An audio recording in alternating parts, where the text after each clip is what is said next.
Beijo em especial, né, para Maria Lúcia, né, ali no Buritis, e também a Marleide e a sua mãe, Dona Fátima, sintonizados com a gente. Chegando o nosso quadro Hora da Entrevista, um oferecimento e apoio cultural de Claretiano, a faculdade que é mais. Tem recado especial para você aqui do Claretiano. Agora um recado para quem quer começar uma faculdade ainda esse ano. Chegou a hora de estudar aquilo que realmente faz sentido para você.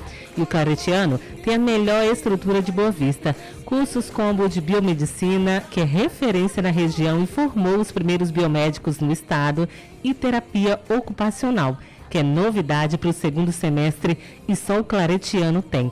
Você também pode estudar enfermagem, nutrição, direito e muito mais. As inscrições para o segundo semestre estão abertas. Acesse claretiano.edu.br. O WhatsApp é o 98405-3802. 98405-3802. Os melhores cursos estão no Claretiano, a faculdade que é mais. Hora da entrevista, oferecimento também aqui de Clínica Pro Saúde, medicina personalizada. A doutora Fernanda Pelizete atende na Clínica Pro Saúde e ela é ginecologista integrativa. E o diferencial da medicina integrativa é a prevenção de doenças e o tratamento precoce para que você recupere sua saúde e permaneça saudável. Na Clínica Pro Saúde, além de consulta, realizam exame preventivo, ultrassons, implantes hormonais, terapia com injetáveis e muito mais. Agende a sua consulta e tenha um acompanhamento personalizado. O endereço é Rua Papa João Paulo II, 1876, Silvio Botelho, em frente à Praça Germano Sampaio. O telefone é o 991 61 92 39. Clínica Pro Saúde, medicina personalizada. Hora da entrevista.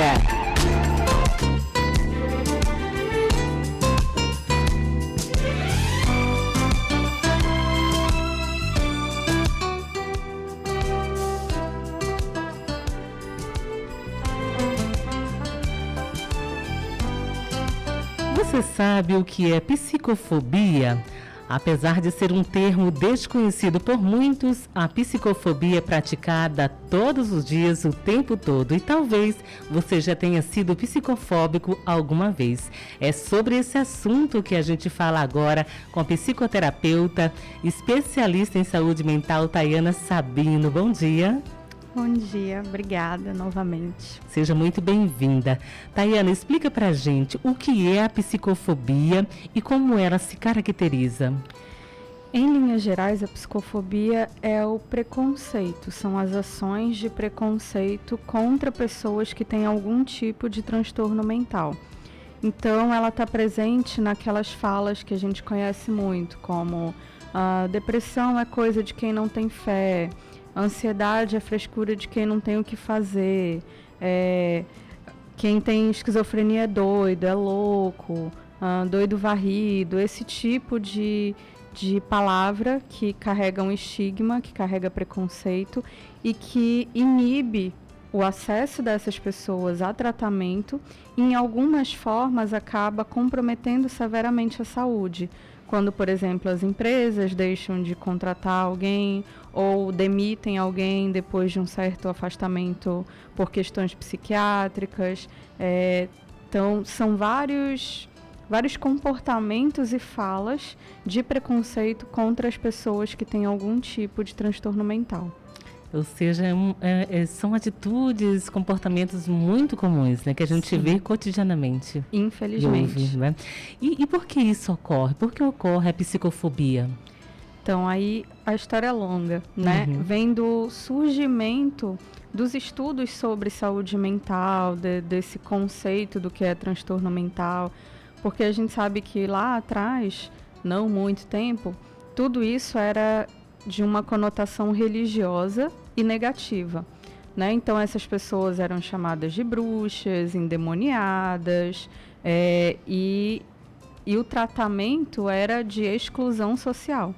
Então, a época dos manicômios, dos hospícios, era retirar toda e qualquer pessoa com qualquer comportamento que não fosse bem visto pela sociedade e excluir dentro desses espaços. Então é tirar do convívio social. Exatamente, né? Como se estivesse limpando a sociedade, né? Dessas pessoas adoecidas, em sua maioria. Então, vem desse histórico de olhar para isso como se fosse algo pejorativo, né? Como se não fosse uma doença orgânica, biológica, né? Alteração de neurotransmissores, de funcionamento cerebral, de uma série de substâncias no nosso organismo, né? E ainda tem-se a ideia, muitas pessoas, né? Ainda tem essa ideia de que é algo que a pessoa pode escolher, né? Ai, não fica assim, não fica triste, ou fica calma. Como se a pessoa pudesse decidir, né? Eu vou ficar bem hoje, né? E não tenho mais, né, nenhum transtorno mental. Exatamente, né? Como se fosse escolha, e não é, né? É como uma gripe, você não escolhe pegar, né? Você não escolhe adoecer de um transtorno mental. Então, é esse estigma que vem dessa história que acaba perdurando e ainda é reforçado por algumas condutas, em aspectos religiosos principalmente, né? Quando ainda tem líderes religiosos que são contra o tratamento e que falam que tem que apenas... Que somente a fé, né, vai ajudar ali no processo de cura, né, dessa pessoa. Exatamente. Enquanto que a saúde, né, como um todo, já vê a integração disso, né, a importância da fé, da religiosidade para quem, né, tem alguma profissão religiosa, enfim, a importância disso como parte do processo de tratamento, né, e não como algo excludente, né, porque assim como a família, assim como amigos, é um aspecto importante da vida. Então é algo que a gente integra e não exclui, mas que também sozinho não resolve. Né? Com certeza. Agora são 9h10, estamos falando com a Tayana Sabino, ela que é especialista em saúde mental, estamos falando sobre psicofobia. Já definimos aqui o que é, não é? O que o termo significa, como se caracteriza, e a gente está falando agora, né? Por que ocorre a psicofobia. Olha, apesar de quase 1 bilhão de pessoas viverem com algum transtorno mental, segundo dados da Organização Pan-Americana de Saúde, OPAS, ainda é muito comum que a população tenha algum tipo de preconceito a respeito do tema. Tayana, fala pra gente, a psicofobia tem consequências, né? Quais são essas consequências? Geralmente é o retardo na busca de ajuda, né? A pessoa percebe que o humor dela altera, percebe que o comportamento dela já não é o mesmo, percebe impactos no cotidiano, mas tem vergonha de procurar, né? De admitir que precisa de ajuda, de acompanhamento, não é? Exatamente. Então, demora muito para procurar esse tratamento. E já procura quando a doença já está no nível moderado a grave, né? Quando já tem presença de ideação suicida, de algum tipo de comportamento de autodestrutivo, como automutilação, outros comportamentos nocivos à própria pessoa ou a terceiros. Uhum. Né? Então, é esse medo do que vão pensar, do que vão falar, do que as pessoas vão... de como vai ser julgado esse tratamento. Então, isso faz com que a gente não consiga fazer uma intervenção precoce. E, de outro lado, o preconceito também de muitos profissionais faz com que não haja esse tratamento precoce, né? Olha-se muito para a questão biológica, falando dos profissionais de saúde, né? Olha-se para as questões orgânicas, mas não se para perguntar sobre aspectos de humor, de comportamento, para identificar quadros iniciais de depressão e ansiedade. A gente fica mais presa em tratar alguns sintomas, né? Algumas... e aí a origem, às vezes, do problema, né? Pode ser de origem emocional, fica ali de lado, né? Exatamente. Então, a gente vai naquilo que a gente está mais habituado, digamos assim, né? E aí a importância de difundir informações, tanto entre os profissionais de saúde, que não são profissionais de saúde mental, né, obviamente, quanto a população em si, né, para desmistificar todas essas questões que permeiam a saúde mental.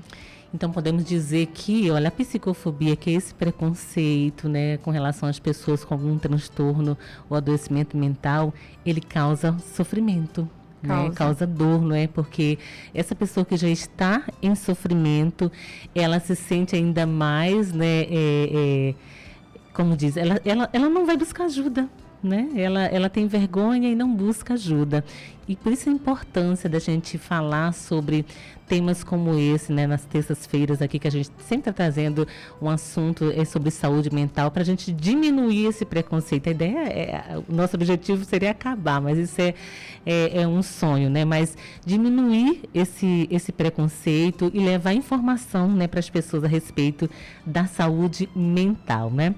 Olha, a psicofobia é crime previsto em lei e da cadeia, mas como podemos combater, né, esse comportamento no dia a dia? O que nós podemos fazer para que haja assim, uma mudança social, Tayana? É exatamente o que você acabou de falar, informação. É falar sobre o assunto, é desmistificar, é deixar de que isso seja um tabu, né, que as pessoas possam falar, fui ao psiquiatra, fui à terapia, fui ao psicólogo, de forma livre, como você fala. Fui ao ginecologista. Eu fui ao dentista. Fui ao dentista, exatamente. Né, como você fala de qualquer tratamento que você faz em termos de saúde. Né, você não tem essa carga. Né, se você está gripado, você não tem nenhum pudor em falar, eu vou ao pneumologista, ou então vou ao clínico geral. Não tem isso. Eu fico imaginando, hoje, agora aqui no WhatsApp, minhas colegas de trabalho colocando, alguém já testou positivo para Covid, isso, aquilo, e a gente fala com maior naturalidade. Mas quando é com relação a transtorno mental, a gente não fala, né? Então, só para você ter ideia, né? As pessoas guardam, né, essa dor sozinha e muitas vezes a maioria não vai buscar ajuda. Exatamente. Então, a forma de diminuir essa conduta é exatamente compartilhar informação.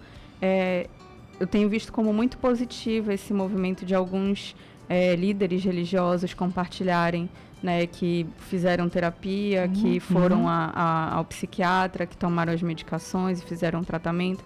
Eu acho isso muito positivo. É esse o caminho, né? Grandes líderes de empresas fazerem a mesma coisa, artistas né, bem famosos também divulgarem que já tiveram a depressão, ansiedade, que tem transtorno afetivo bipolar, qualquer transtorno em si. Né? Isso ajuda, né? Porque a pessoa acaba se identificando, poxa, aquele artista, aquela pessoa também tem, né? Tem transtorno, tem esse mesmo adoecimento que eu estou, né?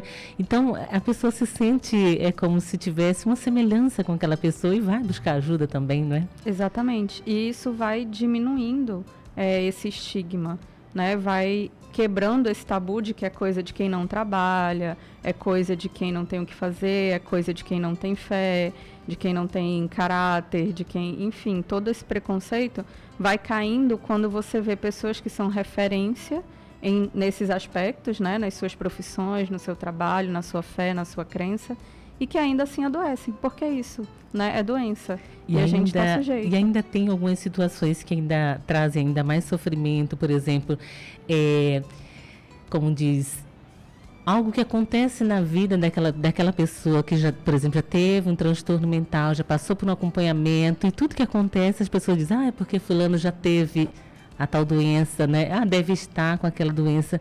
É como se a pessoa nunca se libertasse desse estigma. Exatamente. Até porque os transtornos, a gente não fala em cura no sentido de garantia de que nunca mais vai acontecer. Então fica aquele alerta do será que é uma nova crise? Será que é um novo momento que vai precisar de uma nova intervenção?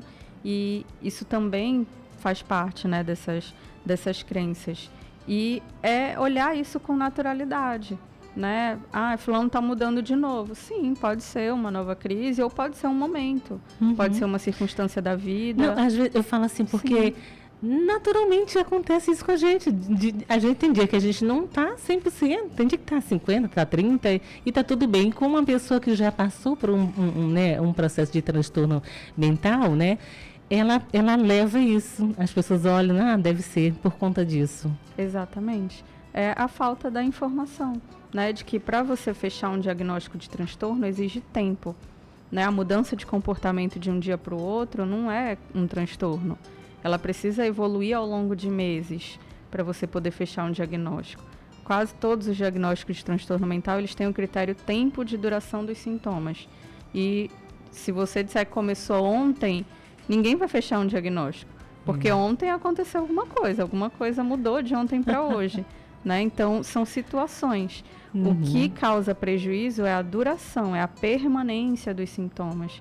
Né? Então, alterações pontuais de humor e de comportamento, todos nós temos. Todos nós passamos diariamente. Exatamente. Né? É quando isso perdura que a gente pensa num transtorno. Perfeito. Agora são 9h19. Tayana, já quase chegando ao finalzinho da nossa entrevista aqui.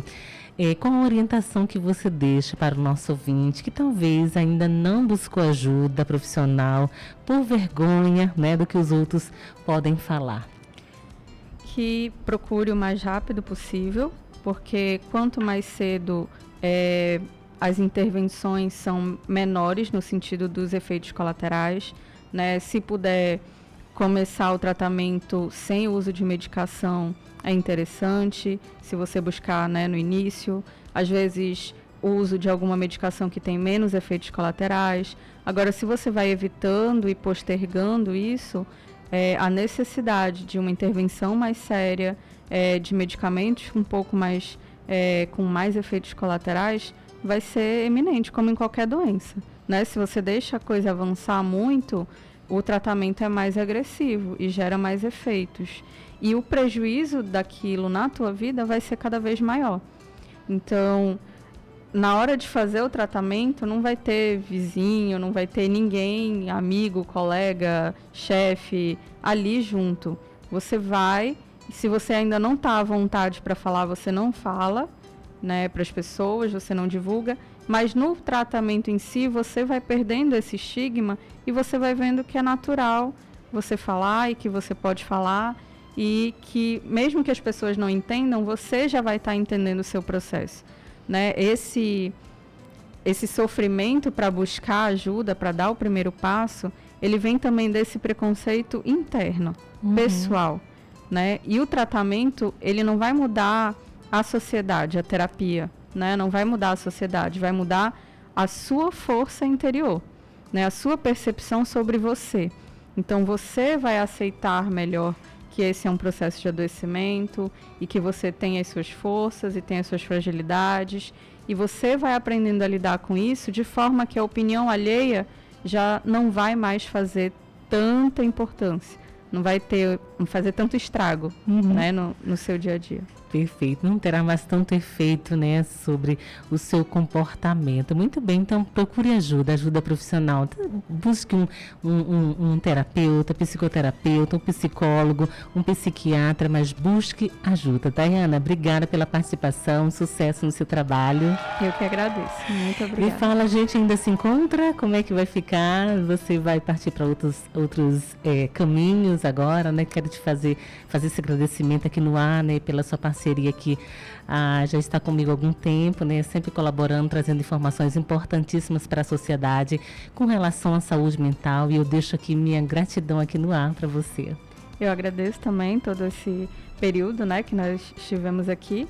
Se for possível, eu retorno, né, daqui a um tempinho, mas por uns meses eu estarei ausente. Mas muito obrigada mesmo pela participação de hoje e de todas as outras. E eu espero que venha algum outro profissional muito capacitado que continue falando de saúde mental para a gente reduzir a psicofobia. Perfeito, 9h22. Que entrevista maravilhosa, né, gente? Falar sobre saúde mental, levar informação, né, para ajudar você a compreender um pouquinho mais sobre os transtornos mentais, a gente diminuir esse preconceito que traz tantas consequências negativas, traz tanto sofrimento para as pessoas que já estão em situação de sofrimento. Manhã Viva com Regina Silva.